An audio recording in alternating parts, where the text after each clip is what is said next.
Hi guys, ayan, ito na naman ako. Magluluto tayo ng tinola. Meron tayong garlic, onion, siyempre ang luya, celery, at meron tayong nor cube. Siyempre, meron din tayong malunggay, ayan.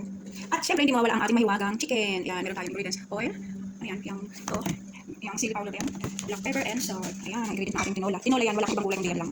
Ayan. Unahin natin siyempre ang onion, kasi matulog yung bawang.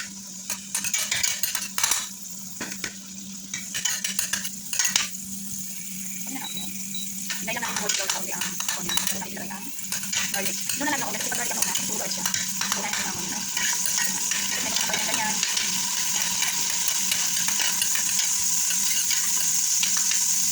Tapos doon natin ang sibuyas. Tapos medyo kailangan ng halo-halo. At saka na. Pagkaganda ko ng ating sibuyas. Bigyan ka na. Ulam na.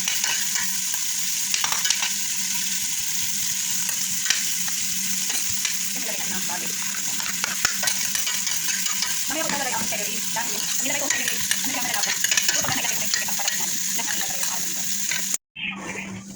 Ayan, ang ating chicken. Mix lang natin ulit. Sa kanan, sa kaliwa. Ay, balik kasi yung lagayan ko kanito. Kaya dito water. Water, syempre.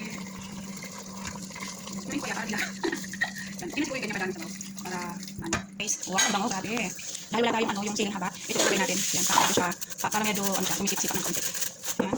Tapos, syempre, ilalagay natin ang ating celery. Yan, celery. Nilas ko siya ilagay kasi nga, ano siya maano siya malalabog. Ito, syempre, ilalagay natin ang pambansang malunggay. Yan. Hindi ka maka ito, dami. Ayan, i-check ulit natin, guys. Wow, grabe! Ang sarap naman yung tinola. Hello, guys. Good afternoon. Ayan, kain tayo ngayon ng tinola chicken. Masarap. Yes. Eat food. But it should. Yes.